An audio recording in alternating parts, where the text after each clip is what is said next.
Hello, ladies and gentlemen. I hope you are fine.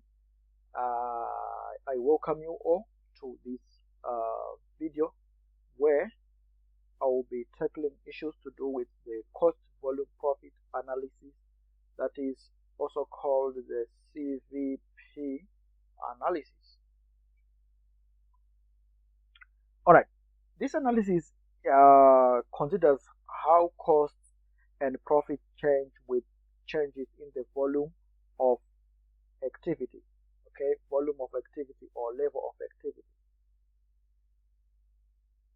Okay, so we have to analyze what will happen if the level or volume of activity changes. So this is actually an expansion of the concept of marginal costing.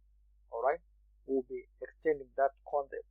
So we are going to just venture straight into the assumptions underpinning the CVP analysis. So we just have to do that.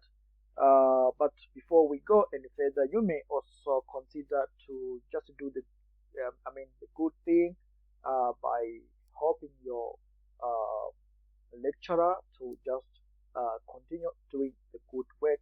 But this is not a forced matter. All right, so you can just do you can buy me a coffee if you feel the videos are helpful for your studies, because by the end of the day we need to have as many professional accountants as possible. All right, so let us go straight to the assumptions underpinning the CVP concept. CVP analysis can apply to one product only or to more than one product only if they are sold in a fixed sales mix or fixed proportion. So we need to have some sales mix so that we continue with this CVP analysis. Then fixed costs per period are the same in total, and unit variable costs are a constant amount at all levels of output. And sales prices are constant at all levels of activity. And finally, production volume is equal to sales volume. So if these conditions are present, then it is conducive to do the CVP analysis. So whatever we are going to do is actually based on these assumptions. All right, so let us start with what is called the break-even point. Break-even is the level of activity which gives rise to zero profit, zero loss. All right, since profit is the difference between total contribution and the fixed cost, break-even is where the total contribution equals total fixed cost. So break-even volume is equal to fixed cost divided by contribution per unit, and break-even revenue is equal to fixed cost divided by contribution sales ratio. Okay, so let us go straight to this particular example. Example beer. Product beer has variable cost of $2 per unit and selling price of $6 per unit. The fixed cost per year are $1,000. So those are the fixed costs per year. Now, if budget sales and production are 300 units, what is the budgeted profit or loss for the year? Now, for us to proceed, like I said, this is an expansion of the ordinary marginal costing technique, which we have already covered. So we need to first calculate the contribution per unit for us to determine the budgeted profit if budgeted sales and production are 300 units. So the contribution per unit, we can just squeeze it here. We are told that the selling price per unit is $6, and the variable cost per unit are $2. So obviously our contribution per unit is equal to $4. This is the contribution per unit. right, that we know now that we know the contribution per unit, we then have to determine the total contribution if we produce 300 units. So for A, we can say total contribution is equal to 300 units multiplied by contribution per unit of $4, which gives us a 1,200. Okay, we then have to say this is the total contribution. All right, so to arrive at the profit, we then have to deduct the total fixed cost. The total fixed cost, according to the question, we are told that these are $1,000. So we just have to deduct these ones from our contribution, and we arrive at the profit of $200. So we have attended to part A. What about part B? What is the break-even point, the BE point? And we know we have got these, these two formulas for break-even. So here they want the break-even point in units. So we are going to use the first formula here. All right, that's fixed cost divided by contribution per unit.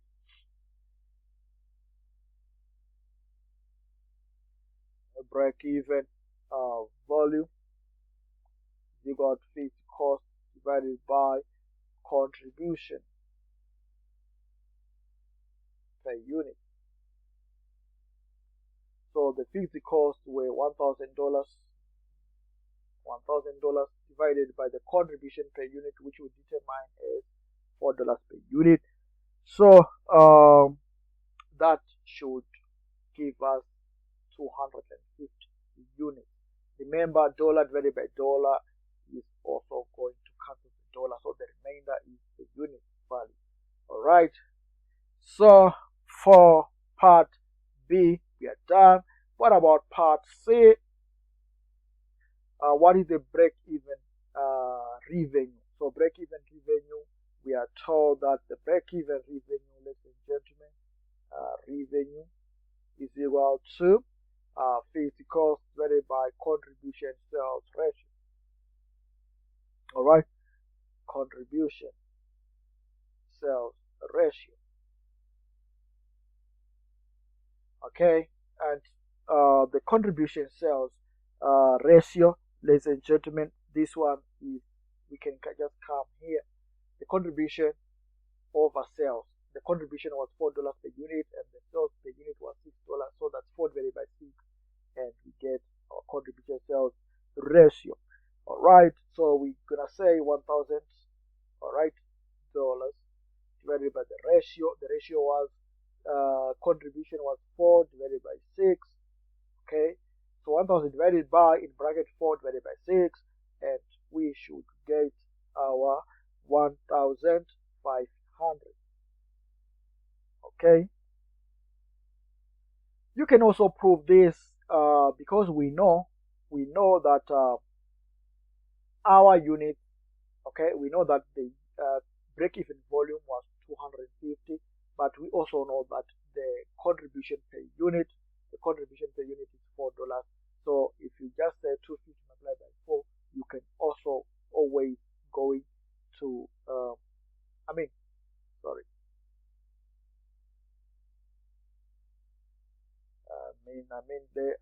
let me just try to erase there.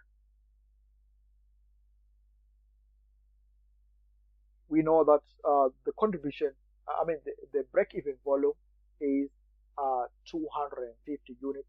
So the break-even volume should be, the break-even revenue should be 250 units multiplied by the selling price per unit, and this should lead us to 1.5.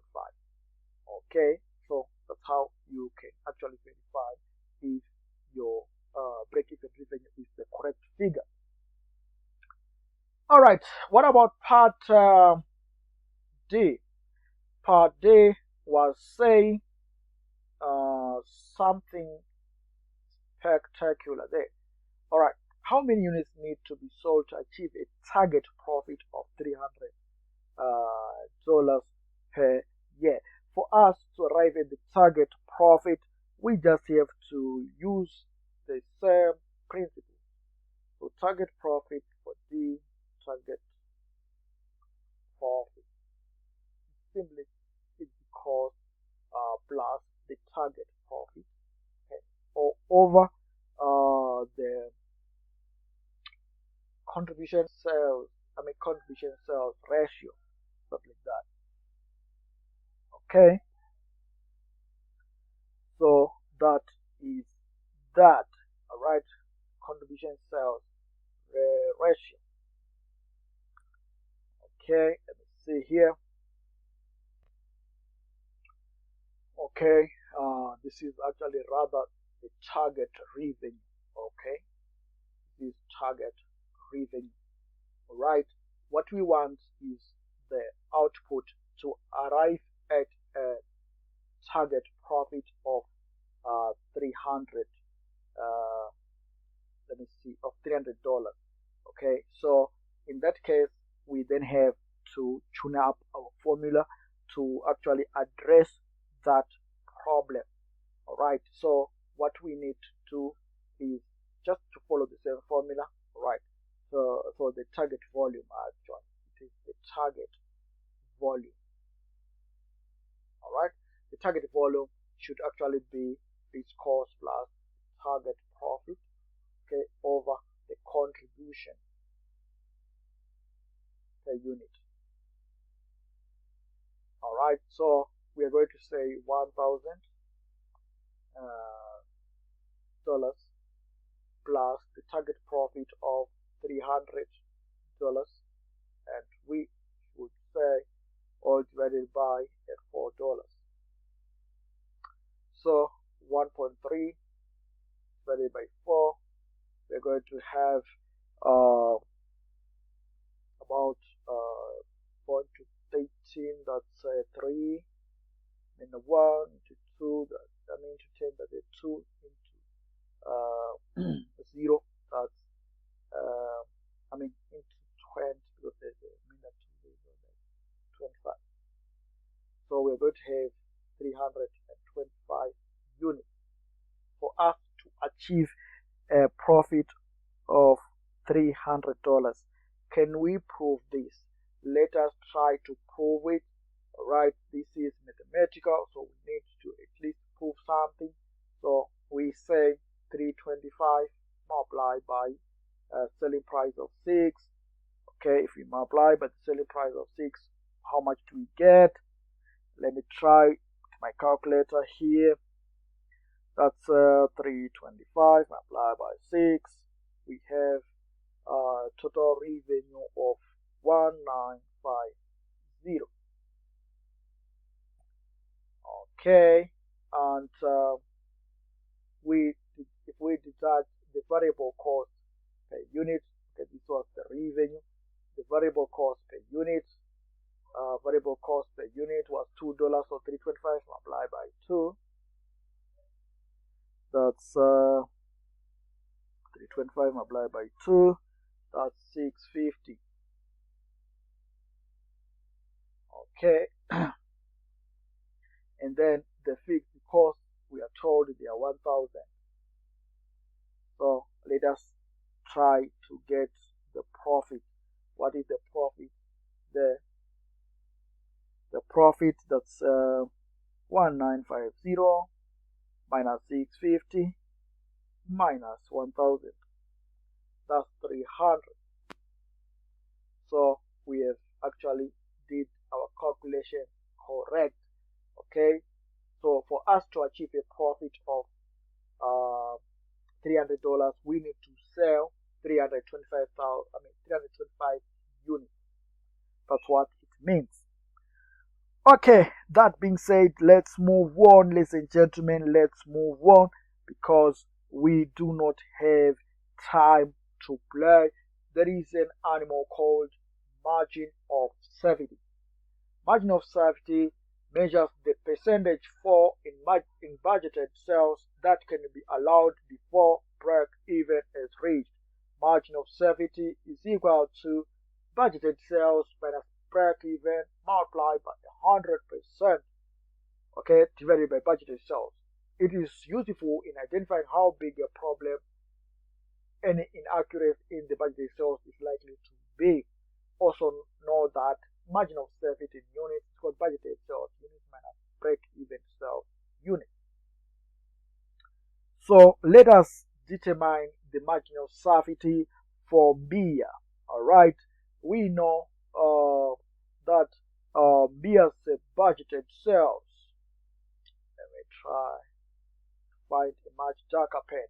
Budgeted sales.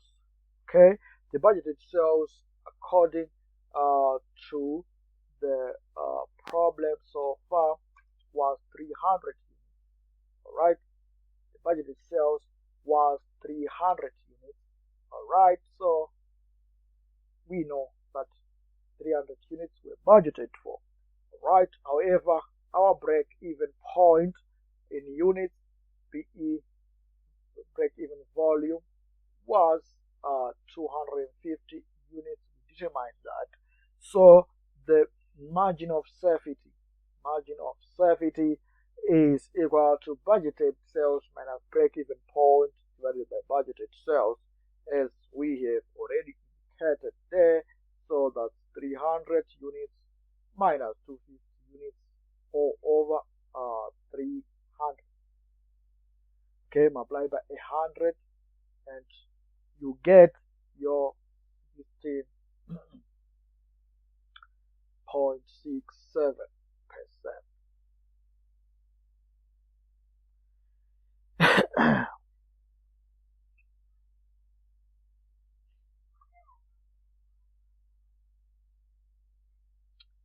All right, we can proceed to with our discussion, and we talk of the contribution sales ratio and the target profit, as we have already highlighted, but we did this part and I'm sure you are no longer interested with it. All right, because we say that the sales volume to achieve a target profit should be fixed cost plus target profit or over contribution per unit. Okay, just to clear the air. All right, let us just take this example down. Let's calculate the contribution sales ratio for the year. All right, and then determine the sales revenue needed to generate a target profit of 320 bucks. So to do that, we then have to say contribution sales ratio, as we have already determined. We determined that the contribution per unit was $4. Okay, CS ratio. This should be the contribution per unit of $4 divided by the selling price per unit of $6, and we should get about 0.67. Okay, once we do that, we then have to determine the target profit. Okay, the sales revenue given a target profit. So this should actually be let me just say sales revenue to achieve target profit should equal to fixed cost plus the target profit, all divided by the contribution sales revenue, sales ratio. So we say we had the 1,000 fixed cost total, $1,000, okay, plus a target profit of 320, all divided by 0.67. All right, and this should give us some value.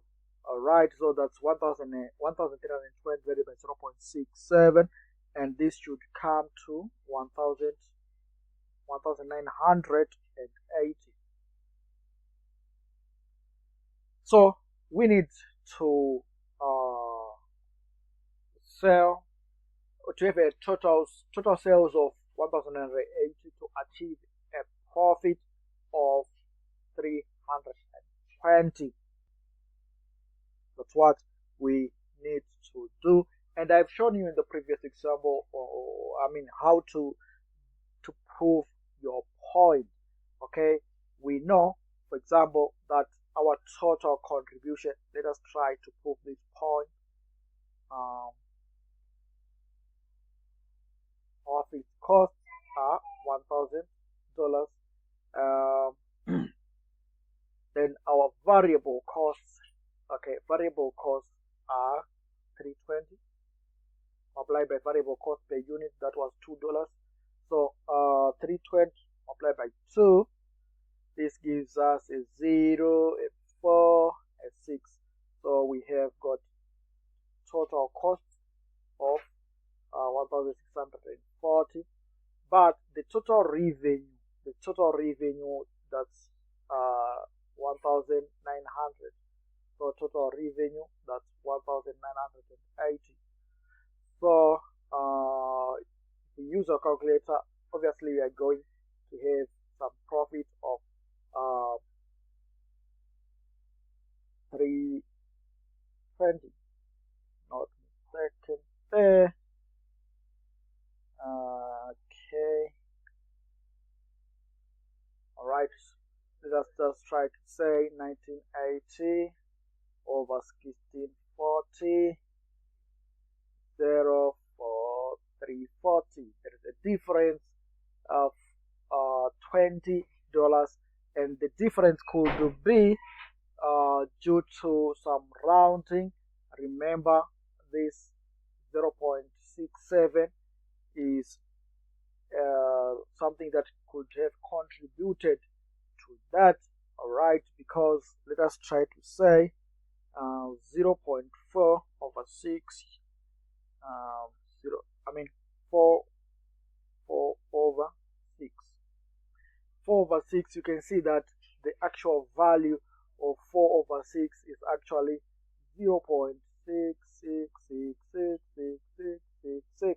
So the rounding that took place there is actually going to affect our figure. So 340 is actually somewhere nearer to 320, as we have seen here. It's almost like 320. Alright, but that's how we have at least proven the point. The variable cost per unit at 320, the variable cost per unit was $2. So if we multiply there, we should get 640. And then the fixed costs do not change with the changes in volume according to our CVP assumption, which we talked about. So the fixed costs remain unchanged. So that's if we add the fixed cost and variable cost, we get total cost of 1,640. And then we have to deduct this figure from the total revenue of 1,980, and we should come to 340, which is almost 320. Alright, thank you. Let us move on. Now, there is what is called the break-even chart.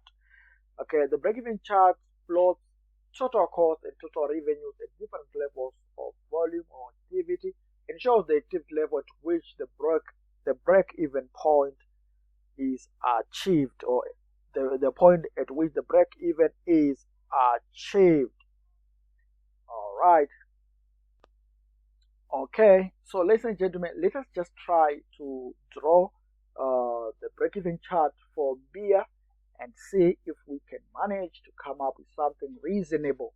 Alright, so let us have this good space here, and let me just try to find the black part. Alright, don't mind, my hand is not actually straight when it comes to drawing. Okay, this is our x-axis, or the y-axis. We normally call this one the revenue, cost or revenue axis, cost or revenue axis, and then we have got this axis here. This should be our output axis, output in units usually. This one is the dollar. Alright, so we are trying to draw the break-even chart for beer. Alright, so we know the break-even point should actually guide us. So usually the break-even, as given the break-even point as we have calculated was about 250. If I'm not mistaken, yes, the break-even point was 250 units. So let us suppose we have got 100 units here, 200, 300, 400, 500. Okay, so our 250 should be here. Okay, that's our 250, and then we should also be guided by the fixed cost. The fixed costs are said to be 1,000 units, so we can simply say is 1,000. Dollars. $1,000, $2,000, $3,000. Okay, so the fixed costs are actually constant. They are constant with the level of activity. They do not change. This is a straight line. Okay, and we can call the fixed cost line. All right, so all the costs from between these are the fixed costs. Right, so these are our fixed costs. They are at a level of 1,000. All right, and then we know that the break-even point in units is here. But what about the break-even points in money? In money, we determine that the break-even revenue was how much? It was 1,500. So we say 1,500 is somewhere here. All right. So we just jot this line, straight line, up to the point where it meets the break-even units. The break-even units are here. So this is the break-even point. All right. If we sell things at this point, we are not going to get a loss. We are not going to get a gain. All right. Now we can draw our revenue line. The total revenue line should actually pass through from 0 through the break-even point. Okay, the straight line. All right, this is the total revenue line. All right, why is it starting from 0 when the fixed cost line starts from 1,000? The fixed cost, whether we produce, we do not produce, they are going to be paid. So this is why they start at a certain point. All right. For example, rent, it is going to be paid whether we are on strike, whether we do not produce anything. We are going to face the landlord. But as for sales, sometimes we sell 0 product. Even if we produce so many things, we would have sold nothing. Okay, so at 0 there, we do not sell anything. All right, so it actually starts from the 0 point up as the items are sold. All right, then we have got the issue of variable cost. Usually they start from the point where the fixed cost start. Okay, although the fixed cost remain horizontal, these variable costs tend to change with the level of activity. So in this case, it should also pass through the break-even point. So what's happening with my pen? So we say, let's try to pass through the break-even point. This is the variable cost. Okay, so these are the variable costs. Okay, So as you can see, this uh, section here means that we are now making profit. We are making some profit because the total revenue is above the uh, the the total cost. This, we call this one the total cost graph. Okay, this is the total cost graph. Why? Because it includes both the variable and the fixed cost. They are added there. So as long as the total revenue ends up above the total cost line, then we have we are making some profit. So anything, if we produce more than 250, remember this is the break-even point, right? So if we manufacture anything from 250, we start to get, if we sell anything above 250, we start to have some profit, all right? Start to have some profit. Okay, that is that. All right, so you can also determine the margin of safety because our budgeted sales or budget units was 300 and the break-even point was 250. So this is actually the margin of safety. All right, so if we sell anything below 50, we then end up making some losses. We end up being on this side. This is the loss side, and this is the profit side. All right, that is that, ladies and gentlemen. Now let us talk of the the profit volume chart to illustrate these points in a more uh, visible way, or consumable way. Okay, so let us try to have the profit volume chart. All right, this chart shows the net profit or loss at any level of activity. So it looks like this. Let us try to draw this chart for beer. All right, let us try to draw the PV chart for beer. PV chart for beer. Okay, the PV chart for beer. Right, the PV chart, ladies and gentlemen, is like a disappointed tea. All right, almost like a disappointed tea. So the tea that has been fallen or felled down. Okay, that has been felled down. All right, so we are having one perpendicular line. One vertical line, and then a horizontal axis there in the middle.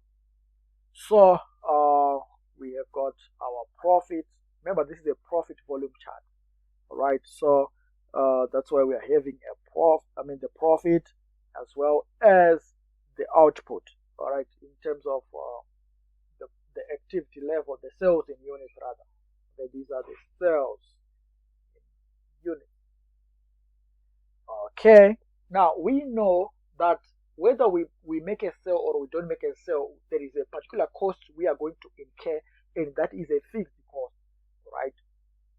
So this is actually what angers the marginal costing proponent. They say that it is actually irrelevant to consider the fixed cost because they are going to be incurred whether we like it or not. However, it is also essential to know the fixed cost because it will actually motivate us to go to work to make sure that whatever happens, we should cover those costs. Otherwise, we are going to be sued. So the fixed cost have to be met, and these are at 1,000 bucks. So there's a loss of 1,000. This is a fixed cost which we have to actually meet whether we like it or not. All right, and then we know that there is a break-even point at 250. All right, this is the BE point. The BE point. So to draw this our line here, we have to draw this line to show that hey, it should pass through the break-even point. This is the same line. They are not two lines. They are not two lines. Okay. So this is the amount of profit we'll be making if we continue to sell. All right, that's the break-even point we are talking about, ladies and gentlemen. All right, so anything we produce from this point is actually going to increase our profits. All right, but if we sell before the, or any quantity before the 250 point, we are still going to be in the level of loss. This is the loss level, and this is the profit level. All right, I'm sure we are together there. Now, we have been talking of the single product environment, but there could be some situations where we have got multiple products.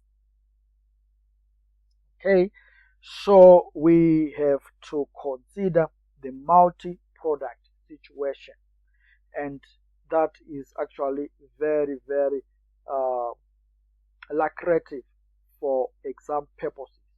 All right, so we need to understand what would be going on, because in practice companies do not make one product, they make several products, and each would be having its own contribution sales ratio, and you as the accountant should be able to understand what would be going on. Okay, so these companies are always and are likely to be interested in the break-even sales revenue analysis. But the existence of several products makes it less certain, and all we can really do is calculate break-even on the assumption that the mix of products remains as per the budgeted mix, even if total sales are lower. However, as will be illustrated in the following example, the company could reach the break-even position sooner if it were to sell the product with the highest contribution sales ratio first.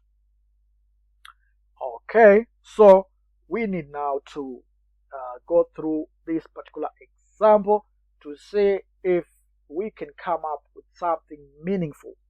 All right, Antle PLC manufactures a variety of consumer goods. All right, and sells a mix of products including product 1, 2, and 3. Product 1, 2, and 3 are different brands for shampoo. Following information is available. So that's the information for this product is given there. All right. So what is the break-even sales units per product? And let us draw the multi-product PV chart for Antler PLC. Alright, so much of the work has been done. We've already calculated the contribution per unit, and the sales price per unit is given the contribution sales ratio. This one is given by contribution divided by the sales, and we get the 20%. 30 divided by 60, we get 50%. 25 divided by 100, we get 25%. And then you can see from the ranking here that product number 2 should be manufactured first because it has got the highest contribution sales ratio of 50%, followed by product 3, which has got 25% contribution sales ratio, and lastly we produce with whatever left. We have to produce product. We should sell product 1 because that has got the lowest contribution sales ratio. Now, the total sales revenue, that is the price multiplied by the demand, that's 5,000, 4,800, 12,000. All right, this is given by the selling price of the item multiplied by the demand of the item. For example, the selling price for product 3 was 100 and the demand was 120. So obviously 100 multiplied by 120, that's 12,000, as you can see here. Now the total contribution, that is contribution per unit multiplied by the demand, that's for product 1, that's 1,000. And how do we determine 1,000? We say the contribution per unit, which was 10 here, multiplied by the demand 100, and we get a 1000. We do the same for product 2 and we get 2400 and 3000 there. Okay, now what is now required is to determine the break-even point. But remember, we are dealing with multiple products, so we need to determine what is called the average break-even point. The average break-even point. All right. We still remember that the break-even point is fixed cost plus whatever profit which we want to achieve. Okay, all divided by the average contribution. Okay, so the average break-even point. Average break-even point is still fixed cost plus. In this case, there's no target profit, so that's a 0. All divided by the average contribution, because we are talking of average contribution here, ladies and gentlemen. We have got so many products. We have got more than one product. All right. So our fixed cost, we how much from the question. From the question here. All right. We are not given. All right. Fine. We can just assume. All right. Let us just assume these fixed costs, because I can't see them here. It's not a problem. All right. Let us assume these fixed costs. All right. Assume fixed costs are $1,000. All right. Let us just assume. Okay. Somebody would actually say, hey, we can't just continue using the 1000. That would confuse us in the exam to think that fixed costs are always $1,000. So let us just try to assume that these fixed costs are going to be $2,000. So let us assume the fixed costs are $2,000 as we do our computation. So we say $2,000 all divided by the average contribution. Okay. Now, the average contribution, ladies and gentlemen, is going to be determined by the total contributions so far, and we have these contribution figures provided for us. We have got 1,000, 2,400, and 3,000. So that's 1,000 plus 2,000. That's 1,000. Okay, plus 2,400 plus 3,000.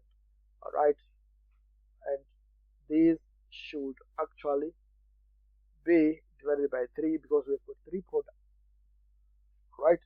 And we should then proceed to determine, which should actually be 2,000 divided by 1,000 plus 2,100 plus 3,400 plus 3 plus 6,400, all divided by 3.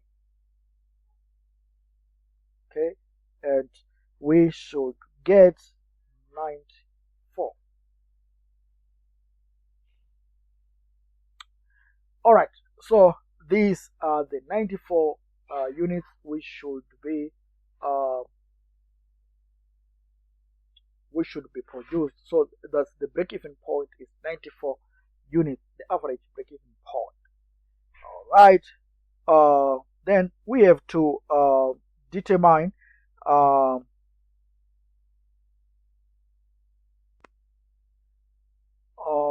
the break-even point for each product.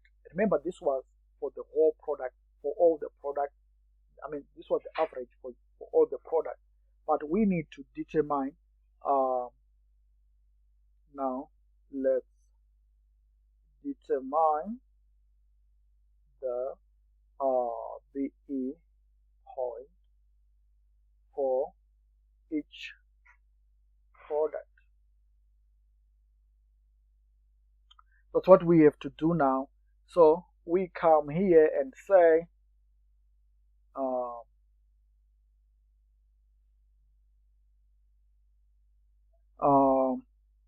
we have got how many products? We've got product 1, product 2, product 3. Okay, and we have determined that their total demand was for product 1 that's 100, for product 2 that's 80, for product 3 that's 120. So 100 plus 80, 180 plus 120, 300. So the total product total product demand is about 300 units. All right. So for product 1, what is the break-even point? Okay. We know the demand for this is 100. Okay. The demand from the question is actually 100. All right. Let me just try to erase some of these so that we see what we are talking about. All right.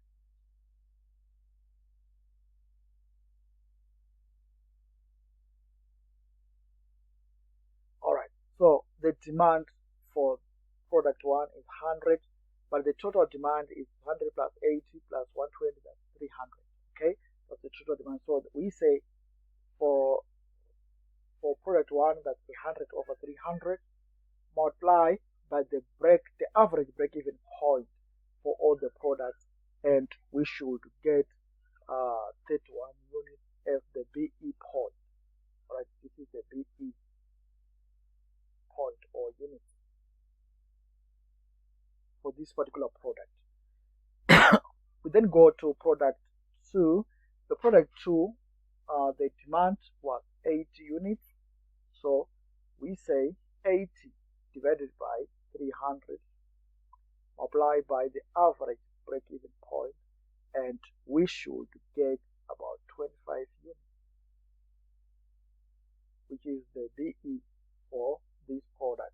And then lastly, there was 120 demand for product 3 multiplied by 94, and we should get about 38 units. Okay, if you add up, that's 6, 8, 4, 5, 8, 9. So we have 94, the average break-even point. Okay, now we have then to come up with a table which would facilitate us or enable us to draw the multi-profit volume chart, okay, multi-PV chart. So the multi-product PV chart. So to do that, we have to have some issue of table. So, but if you realize that we have already attacked this part, because these were the BE points which we calculated, this one, and this one. All right, so we did that part and we are happy. So let us now drawing of the multi-product PV chart. This is the task we have at hand, but we can start by the ranking of the product. The product ranking, we have got a product which we have to produce first. All right, we should happen at number 1. We have to produce which product? Let us call this one product number 2, which was having the highest contribution sales ratio, and then we have got the product that follows number 2 should be product number 3, and then lastly we have got product number 1. All right, P1. Then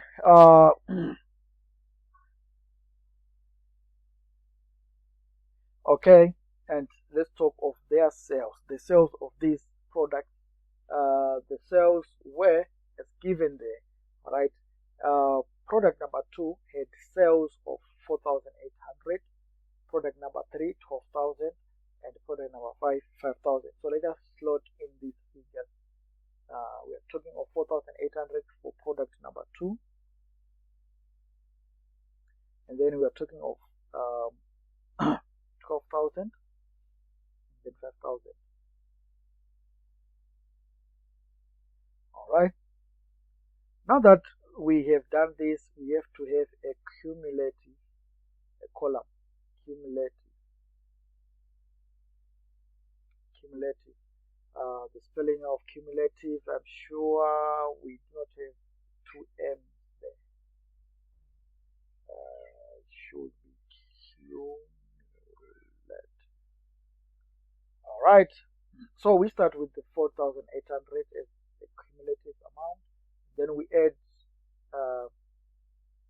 12,000 to come to 15,800. We add 5,000 to come to 21,800.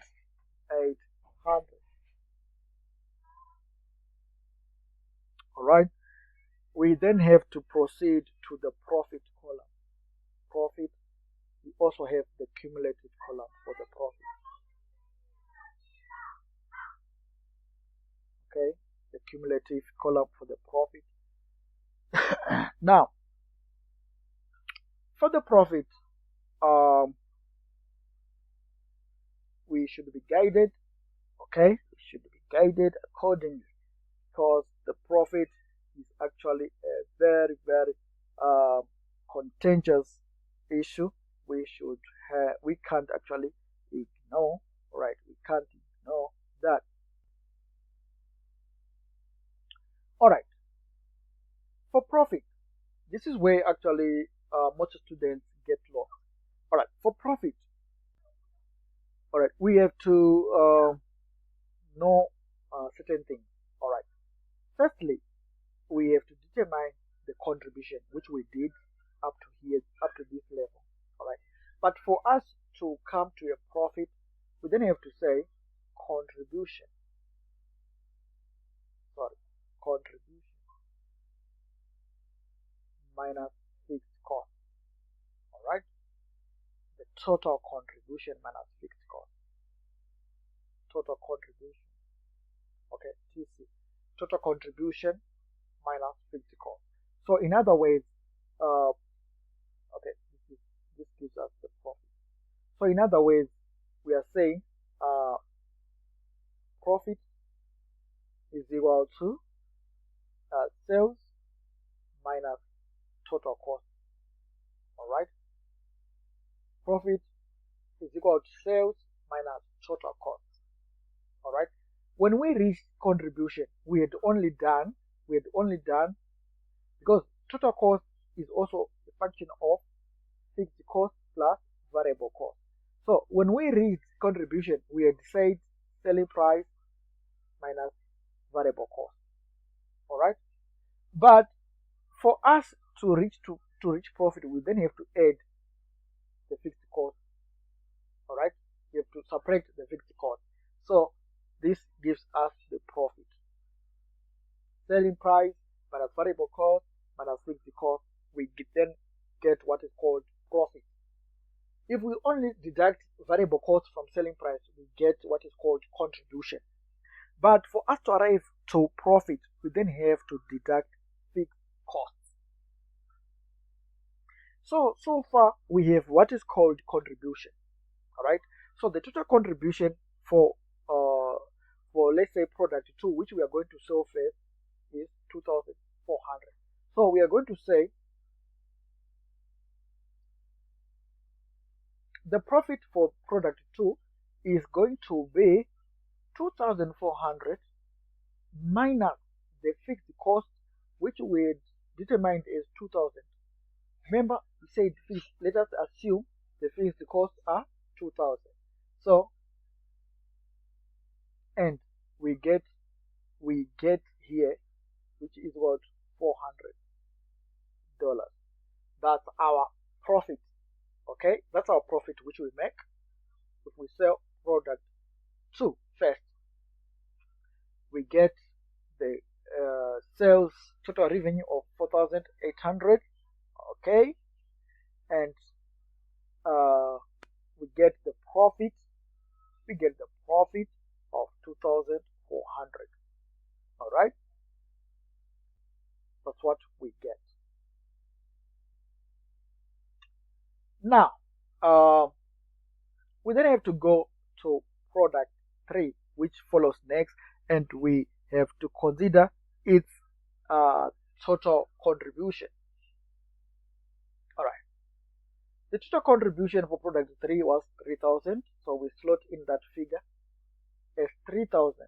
This time we only slot that figure alone because already the fixed cost has been covered when we sold product P2 or product 2 first. All right, so that means that we cannot consider the fixed cost again because fixed costs are only going to be paid once. Even if we produce product P2 only, that we have to meet the fixed cost, but we can't meet fixed cost when we sell every other product. Okay, only the first product is going to cut. If the first product profit was so small, that's when we were going to go to charge on the other product that follows in the queue. So in this case, we are going to slot in the 3,000. So we have the 400 with 3,000, and lastly the P3 profit. P3 profit, which was 1,000. I mean the contribution. So the contribution is automatically become the profit because there are no fixed costs to worry. Alright, the fixed costs this time are considered to be 0. Right. So automatically the contribution becomes the profit. Alright, then let us do the cumulative function. We say that's $400. Okay. Then add up the 3,000. This pen of mine is behaving. Right.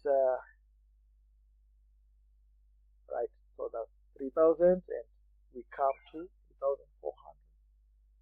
We add the 1,000, and we come to 4,400. Okay, so once we did this, once we do this, we then have to proceed to the PV chart, and we have to draw the chart in a multi-product fashion. All right, so this is what we are going to do. We're going to come here and do our volunteer, right? And remember, this vertical axis is our profit, and this one is our sales unit. Okay, and we know our break-even point. We know it. We know our fixed cost of 2,000. All right, that's the fixed cost which we are likely to meet, and our break-even point from the information, the break-even point. All right, the break-even point, the average break-even point, rather. Okay, I want you, ladies and gentlemen, to appreciate that in a multi-product situation,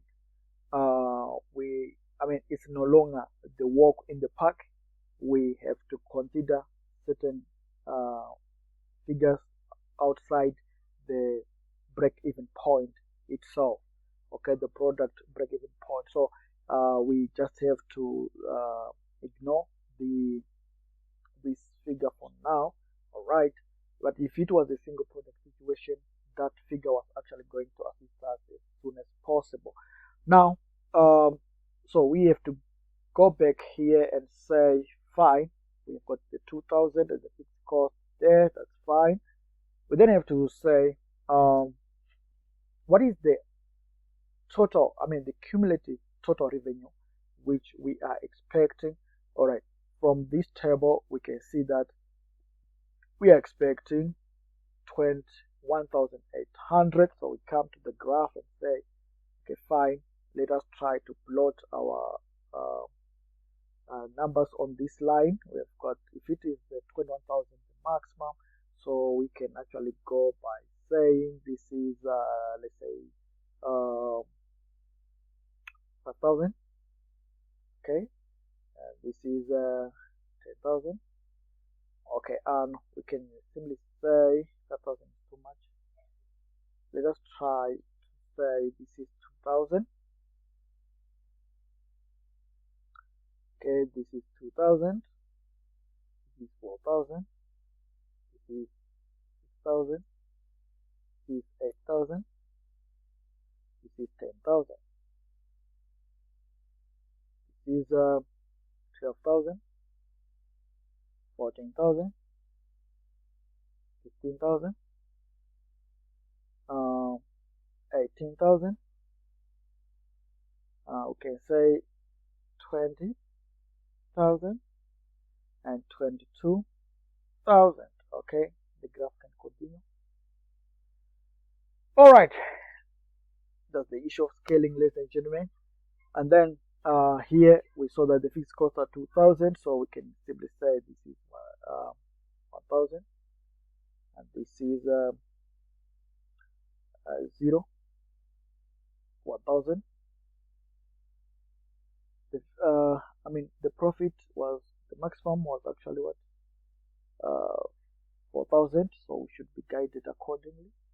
So that's 2,000, 3,000, 4,000. All right, and we can say 5,000 on top there. All right.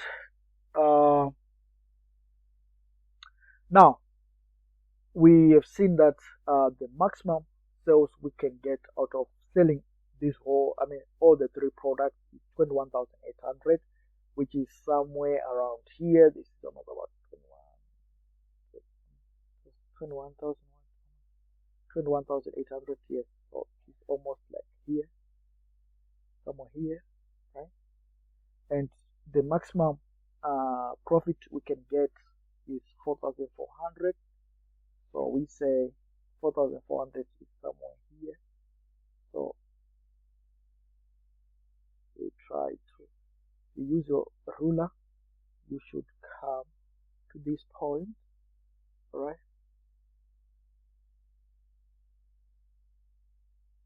Where they meet, this is the point, okay? And then we can safely draw the break-even line, okay? Using our ruler, should actually try to come to this point. All right, so this is the break-even line. Okay, the break-even line, not the break-even point, but the break-even line. The break-even point should be here. All right, this is the BE point. All right, so it's an issue of actually using your a graph paper and do the plotting nicely. All right, here we are just doing it for illustration purposes. All right, so do not get confused. All right, so that's the break-even revenue. All right, so break-even point revenue. All right, okay, now let us try to plot the points on the graph. Right, we said we are starting by producing product number 2, and product number 2 we have got sales of 4,800, and the cumulative, I mean the cumulative is 4,800 vis-a-vis the 400 profit. So we just plot these figures there. The profit is 400. Okay, so 400 is somewhere here. All right, 400 and 4,800.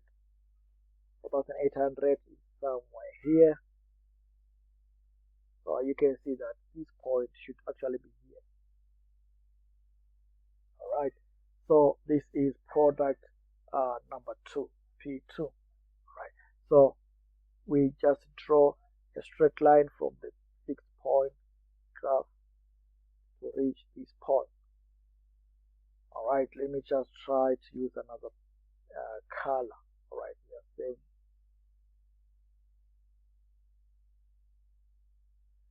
okay. Now we go to the next point, which is point product uh, product 3. The cumulative revenue is 16,800 versus the profit of the 3,400. So profit 3,400. 3,400 is somewhere here.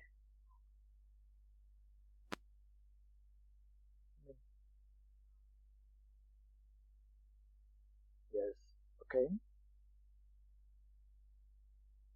3,400. All right. So the profit is actually somewhere here. 3,400. Okay.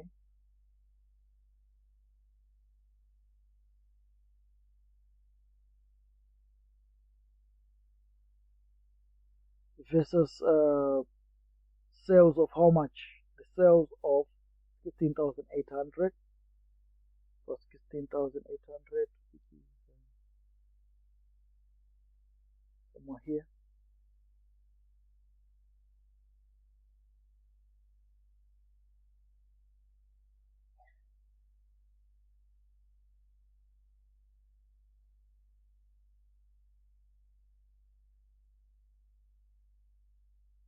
Okay, so this is P, right?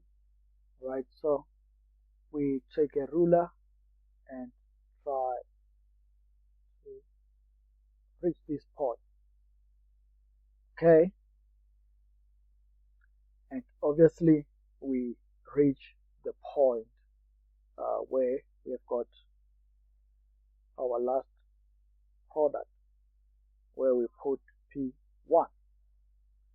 So what's the fuss about doing all this? All right, the idea is that if we produce, if we sell our goods or our products in terms of this order, uh, if we sell P2 first, all right, if we sell product number 2 first, we are likely to reach the break-even point. We are likely to recover all our costs within a shortest period of time. All right, so if we sell P2 first and then followed by P3, we are likely to recover much of our money and make some profit early. All right, so the idea is you sell product P2 first, followed by P3 and then P1. Okay, P3 and then P1. That's how you're going to make some profit early, okay, and recover all your costs. All right, I hope the presentation has been very helpful to you. There are so many issues which you have to consider, the disadvantages of the CVP analysis, all right, because it considers that the units produced are going to be sold in those quantities and those mixes, which is sometimes not practical. All right, but you just have to review your literature in that area. This video was only meant for you to gain insight on the computations involved. I hope you have been helped, and until next time, may you please continue to feel very excited. I am signing out. Thank you.